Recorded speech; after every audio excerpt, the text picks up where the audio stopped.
And welcome back to another episode of the Freeze Dried Guys, the podcast where science meets small business in the world of freeze drying. I'm Mykal Taylor, and I'm joined as always by my co-host and fellow freeze drying expert, Colt. Together, we break down the technology, talk with the pros, and bring you the unfiltered truth about the machines, the method, and the industry behind it all. And this episode is brought to you by our friends at Upside Down Event Tents, LLC, your go-to source for custom branded event tents, Mylar bags, and premium product packaging with free design services, fast shipping, and a team that truly cares about your business. Check them out at www.upsidedowntents.com.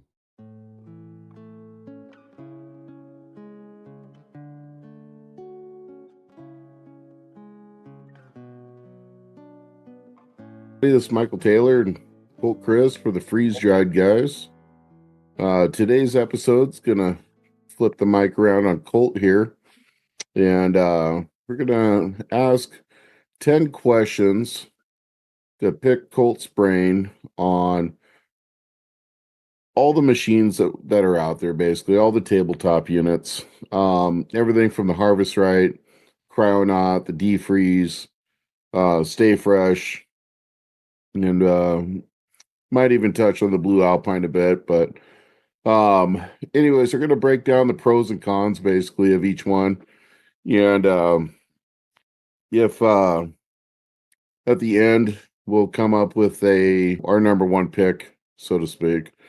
You know, we try to be completely non-biased on the show. Nobody's, I mean, outside of defreeze, sponsoring us, but it's not even a monetary sponsorship. So, we have there's nothing incentivizing us to make the decision we're going to come to today. I'll put it that way. So, Colt, let's start high level here. For someone brand new to freeze drying, whether they're a hobbyist or launching a business, what are the first three things they should consider before choosing a freeze dryer? I would say if there had to be three key elements, it's obviously going to be price, features, and processing speed. So when you have a machine that has added features that let you do other types of work and it's more adjustable, you can get quicker results through your runs and things like that. So you can start to speed up your own process instead of just going in and pushing that auto button like everybody does and let it run. If you have a higher end, more flexible machine, you can shave a lot of time out of your run process.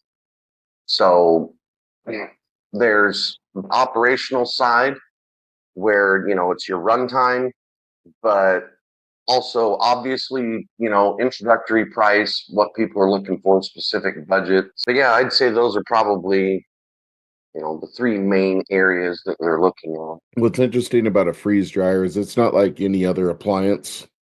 I mean, outside of like a refrigerator or something like that, but even then, all it does is one thing continuously.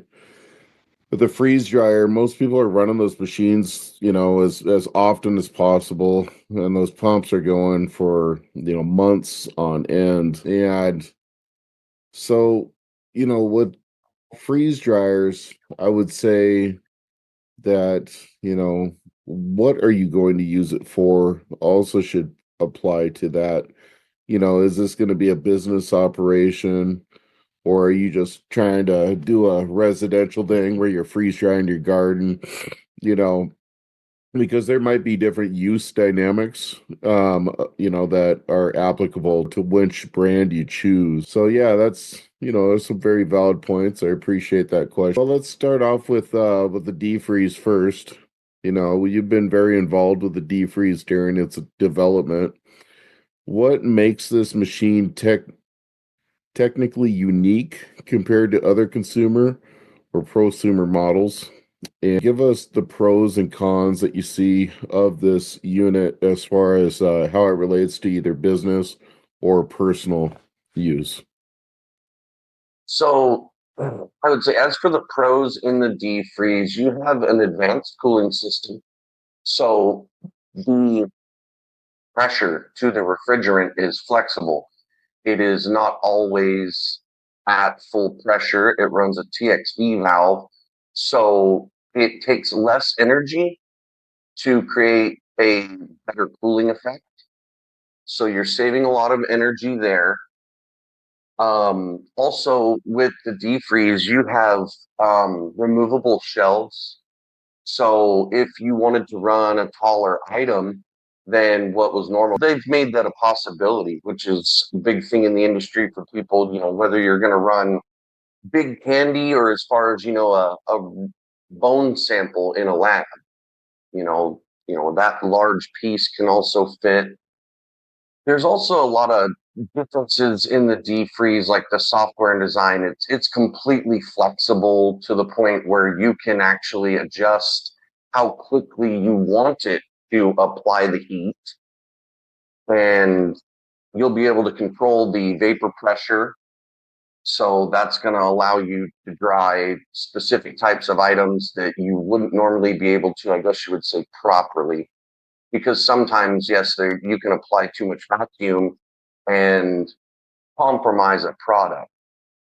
So the defreeze is really designed for the optimal processing of foods where it's preserving them better than other machines currently are. So there's a lot of advantages there. Also, just the energy consumption. So, you have a 50-pound machine that's using 900 watts on average instead of, 1500, 1600, and maybe even more. So it's using a lot less power to do the task in the same amount of time. You're saving there. Yeah, it's just really the flexibility within it that makes it a lot different than any other model currently. The cooling coils being inside of the machine, it is more efficient, but I can say that there is, I guess, one pitfall to this. If you're using your freeze dryer to pre-freeze something in the defreeze, the freezing is not quite as fast as what you would say like a regular cylinder type machine. It does have like a fan that oscillates and moves air around during freezing to assist it, but the coil and chamber design is a little bit harder to pre-freeze things with, due to the fact they're designed for the commercial space, and most everybody that's in that area is using a standard freezer to pre-freeze anyways. They're not going to waste time using the machine as a freezer. They just don't have time for that. So the defreeze knew in the design that yes, it's a compromise to not freeze food as well with this type of trap, but our customers are pre-freezing anyways. Okay. So yeah. It makes sense. Let's talk about one of the most well-known brands or names in freeze drying, the Harvest Right. What's your honest take on the reliability and build quality of the most commonly used home units out there? In the last couple of years, it's really seemed like build quality has gone hill for Harvester. There was intermittent issues years ago, and people, would get their problems. But it seems like either the quality control or the actual quality of parts themselves is suffering, and there are a lot more failures due to this. Within the design, there's really a couple things they could change relatively easy in order to not have so many issues. One of those things is maybe changing the connection types from the drum. Um, from a manufacturing standpoint, it doesn't really cost a whole lot of money to switch out the threaded flanges that are on the drum to like a KF flange, where people are guaranteed to be leak free. That's something that you know, they should have opted for a long time ago, because they would have a lot less warranty repairs, just from off leaks and things like that. So, like, the screw for the wiring, every other company out here is using some type or other proper GTM seal. StayFresh, Cryonaut, defreeze. They're all using different but comparable quality seals that don't fail. It's a very inexpensive thing to do at a manufacturing level, especially for like a harvest right that's only got, 4 wires coming through it. 4 wire GTM would cost them almost nothing, but they won't do it. It's a little weird, but Yeah, I gotta say, most of the common fill points with Harvest Right are all very cheap, easy fixes. they are. And honestly, even if they put a markup on those pieces, it still wouldn't affect the full price of the machine, maybe more than 100, maybe at max $200. I mean, they're already one of the cheapest machines on the market as far as tabletops go. So, it's not like they're pushing themselves out of, first place or something by adding a little bit. But yeah, Harvest Right could easily, make a quality product again if they would just fix probably 5 or 6 simple, changes to their build. Yeah, I absolutely agree. Some small points, and it would solve a lot of issues. Yeah. And yeah, like I've said in other episodes, I had that same conversation with their chief engineer, when I was training on how to fix their machines. Yeah, and their attitude was, well, do you want a $5,000 freeze dryer or a $3,000 freeze dryer? And it's like, It's dude, just so hard too because we know better from, especially me, like at a manufacturing standpoint. I mean, I've worked with a bunch of different companies, and these parts are not expensive. It is not going to take you from 3 to 5,000. It's going to take you from 3,000 to 31.99, yeah, and you're going to actually make a little more profit because I'll just tell everybody the truth. The GTM seals and gaskets and stuff, from a manufacturing standpoint, they would save so much time and effort in not having to seal a thread. They would actually wind up saving money in manufacturing. but the amount of backlog they have at repairs at their facility, if they reduce that number by half, now you're increasing the ability to service other machines, the labor that you would save. You could reduce a couple people in your labor burden at the facility there. I mean, Yeah. it just makes sense from a business standpoint to, increase the cost. And even like we were saying, even if you added those parts and you did a markup on them, you're still not looking at more than $200. And so No. and it would completely reduce their backlog by at least half. So So realistically, in a manufacturing standpoint, the KF flange to weld to the machine is going to cost them pennies mhm. in bulk. And the GTM seals, a 4-pin GTM, instead of their epoxy pass through, the 4-pin GTM would cost them somewhere about $3 or $4 to implement, per machine. So yeah, there's really no added cost. And like I said, that if you have to consider they're having to put together the parts and then pass the wires through, and then they're having to apply an epoxy and then take time to let it seat and cure. But if you just take a GTM, thread it on, plug one side, plug the other, you're done. So manufacturing would actually be much quicker. Exactly. Cryonaut has generated quite a bit of buzz recently. Have you had any firsthand experience with Cryonaut machines? And what innovations are they focused on? And do you think they'll be sustainable over the long haul? Yeah, I actually had a lot of input on the Cryonaut machines. So they allowed me to help suggest having a larger compressor than what you would normally have on that machine. So that machine could function on a 1/3 horsepower compressor, but it has a 3/4. It has a compressor that could run something twice as large pretty efficiently. It's got a frame design. So instead of the case around the machine being what holds it together, there's actually a steel frame. So we've kind of made the joke that you could pick a Cryonaut down the stairs and then turn it on, and that makes it a little bit different than other machines for durability. Also, like we were just talking about, having the proper exits and parts. So the all of the exits are KF25. It has a true depressurization valve that's made for these applications instead of depressurizing to the drain or any other. It's proper valve, and valve is there because you can actually take it off and plumbing to it and attach a vacuum oven to the machine for candy makers for added volume. And that's another reason that machine has the 3/4 horsepower compressor.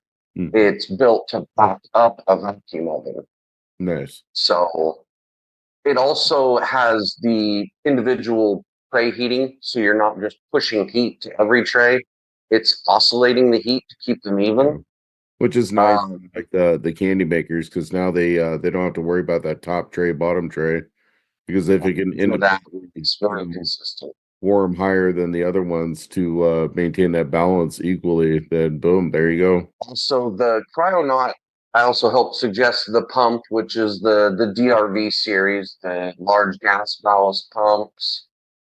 And the one thing that kind of stands out is we built some recipes into the machine. So there's pre-made recipes for liquids and all kinds of other things. You've got meats and dairy and delicates. So for a new user, the Cryonaut's really convenient because you can turn it on with vegetables and go. Hmm. It's it's really convenient. Um, Also the cycle time, they're quick. You know, you're going to turn around 5 trays of food, 20 to 25 pounds in about 24 hours. Nice, even cycle time. They also have the temperature probe, so you can use that to make the run more accurate. Yeah, So very. if you have an RTD temp probe, you can put it in the food item, and the machine is now tracking and running off of the actual temperature of the food instead of guess Hmm. in an algorithm. It's amazing how much more efficient you can make your freeze dryer when you have control of your rise over run rate, your triple point and all that. Yeah, the defreeze and the Cryonaut both sounds like they have a lot more ability to maintain below the triple point and have just a nice, easy rise over run rate that'll allow for quicker batches, quicker processing, and less wear and tear on the machine as well. Let's talk about StayFresh freeze dryers.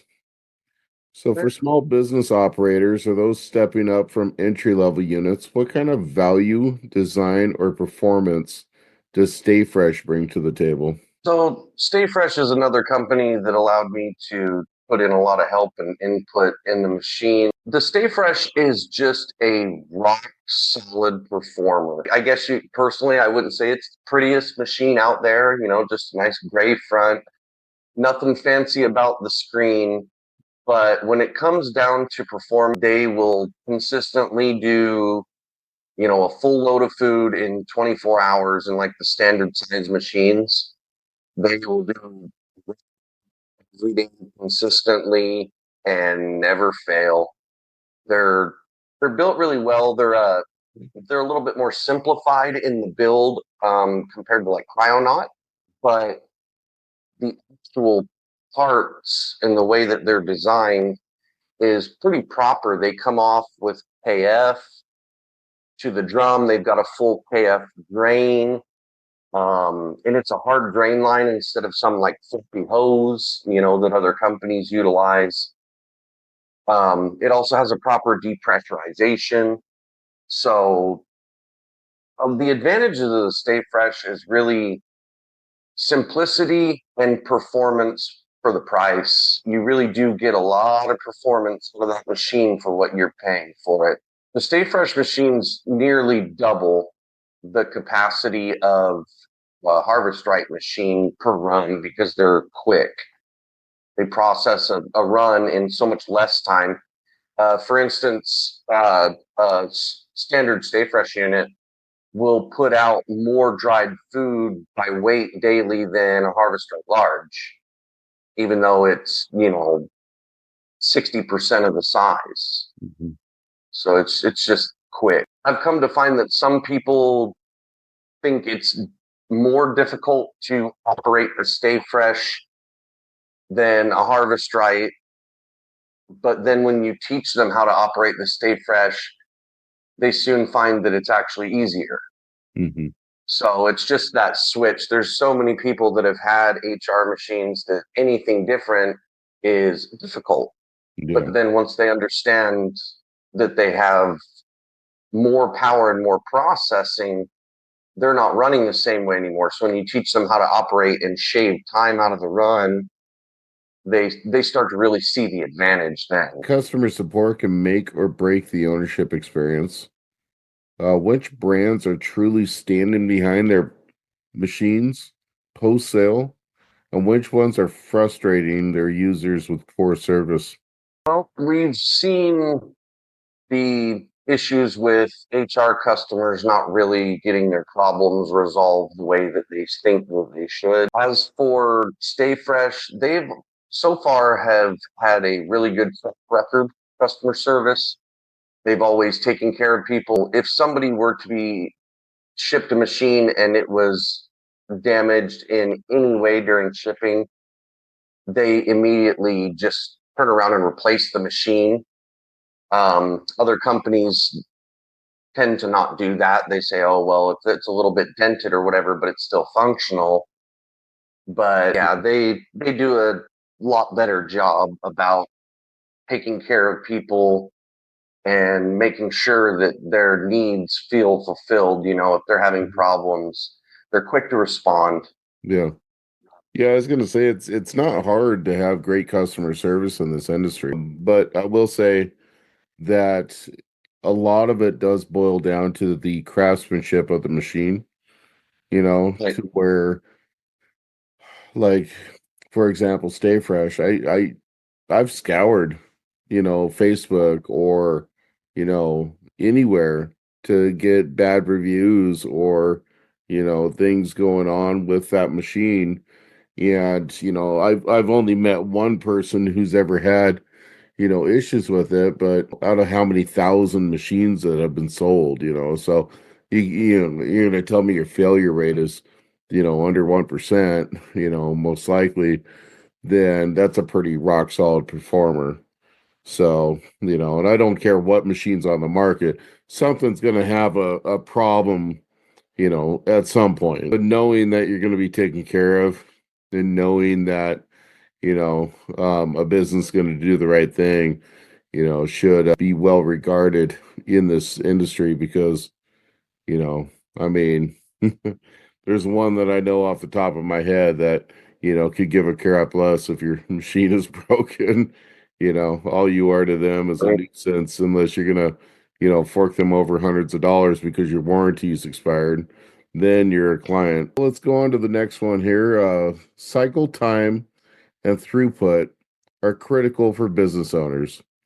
In your view, which brand offers the best value when it comes to efficient batch speed and production output for scaling a freeze dried operation? when it comes to throughput and cycle time, I guess you would say the best value.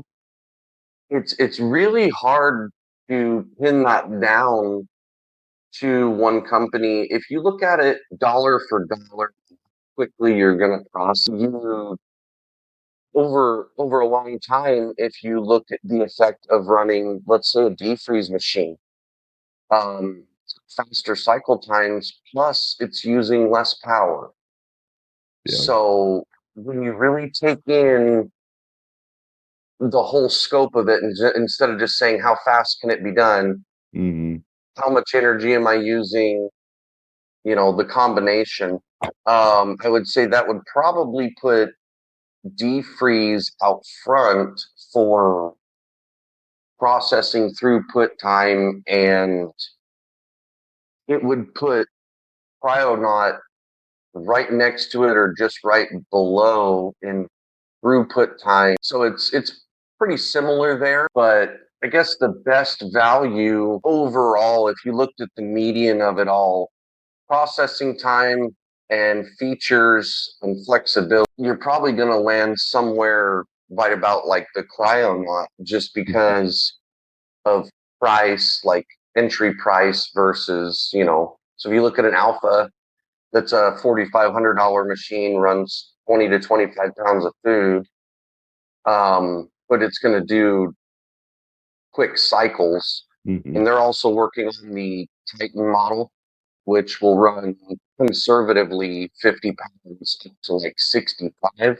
And is going to have similar processing times. It's kind of a tough one to really dial down who has the best throughput for value right now, but it definitely is right there between defreeze and cryo.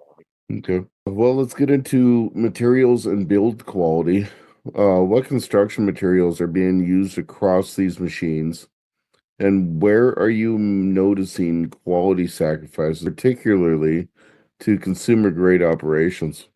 Yeah. So when it comes into build quality, a lot of it, the thickness of the steel in the cylinder is kind of a big one. They have an extremely thin cylinder. So you're working with high vacuum pressure, low temperature, and high temperature all at the same time. Mhm. And it's a very thin cylinder.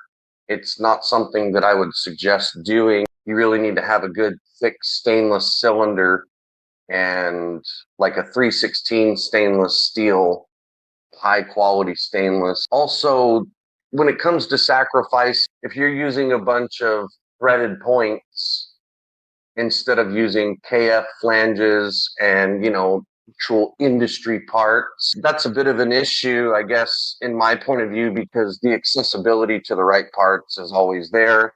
They don't cost any extra. So if you're not using them, then you're trying to, save a dollar to potentially create huge headache for a customer down the road. Oh yeah. Um, so, like I said, with instead of using like a proper GTM, you've got companies like HR that are epoxying the wires through. Same with Blue Alpine. Um, I would say that both of those would put it to where I just wouldn't touch either of those machines, because you're not going to be able to repair that properly. And it's just not proper material science from the beginning. You shouldn't be doing that. Mhm. If the right part's available, you would use it. As for sacrifices, also, I've noticed that when it comes down to compressors, if you're using the right compressor with the right charge of refrigerant to create a good system, or are you using a cheaper compressor that's not designed for those pressures, but you're doing it anyway? It's kind of like a harvester. You've got a compressor that's running more pressure than it should be, and that immediately tells you that the service life is going to be shorter. It's never going to make it to the, suggested service life of the compressor. Warranty and repair logistics often get overlooked. Based on your experience, which brands make it easy to get parts and service? Yeah, and having a strong warranty, where you also have trust in parts, would help alleviate a lot of that backlog too. Because there's a lot of people that have, their brother's an HVAC guy. I'll do you a favor and fix your freeze dryer in this, next, time off or something I get. So, having the ability for parts to get ordered and arrived prior to your family member or whatever, coming to your car is something that I've always felt we needed to bring back. So, but you don't see it, especially with one major brand. So, As for repairs, there's been very, very few repairs. Let's go StayFresh for a moment. There's been very few actual repairs and parts that have failed. And because the machine is designed with all of the flanges, and it's also a very easy machine to take apart, all of the electronics sit in the top of it properly. It's just very easy. So I would say there's maybe been a handful of parts replaced on StayFresh machines, and they've all been very, very easy, just unplug and plug in type repairs. Yeah. Same with Cryonaut. There's been no issues with cooling or anything like that. There hasn't been any warranty repairs on Cryonaut machines yet, so that's a good sign. They're just built really robust. I'm Talking you to sleep. dude, I'm trying, man. I'm struggling. It's late and I gotta get up here in about 4 hours. So uh Listen to my beautiful yeah. voice. There's nothing better than warranty repair to get me amped up, dude. Uh Yeah. all right. Well, I'll be able to edit that little nap out there. All right, well, final thoughts. Let's say someone had a hard cap of $7,000 to start. And based on everything you've seen, which machine would you recommend for someone looking for reliability, support, and long-term usability? I would put it this way. If you are doing something in the commercial space where you have commercial licensing, I would go with a defreeze. It's because they're going to have the NSF certification and that's going to keep you legal, which is obviously the most important. But if you are doing, like a cottage business or home use, I would say your best machine is, for value, dependability is going to be a Cryonaut for a home machine. Um, Realistically, the difference between a Cryonaut and a StayFresh, those are two easy to compare machines. Hmm. So you have a similar size machine with the StayFresh, but it has a 1/3 horsepower compressor. It doesn't have a steel frame like the Cryonaut. It doesn't have the individual tray heating. So the StayFresh pulses all the trays at the same time. The Cryonaut is individual. You're also getting the pre-made recipes, and it really is just built. Every piece of it is overbuilt and Hmm. more robust. If you want the ultimate home machine, you're going to go with a Cryonaut. And if you're in business, probably need to consider a defreeze just for the legalities. Yeah. Well, that's some great advice.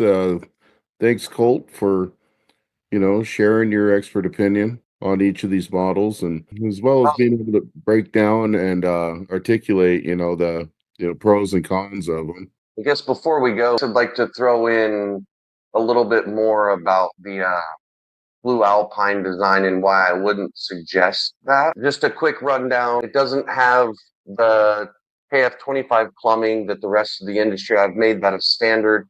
If Hmm. you're not doing KF25 plumbing, you're not doing it right. Um, the machine uses a flammable refrigerant.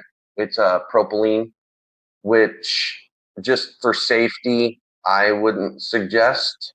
Hmm. They also use a filter inside of the cylinder, um, which is not sanitary. If you consider every time that the machine thaws and then that filter sits inside Hmm. collecting whatever, that's another angle they shouldn't have done that. They should have put the filter out on the pump, in line Hmm. instead of in the machine. I guess there's just a lot of key factors as to why I wouldn't put any money in a Blue Alpine machine. Yeah.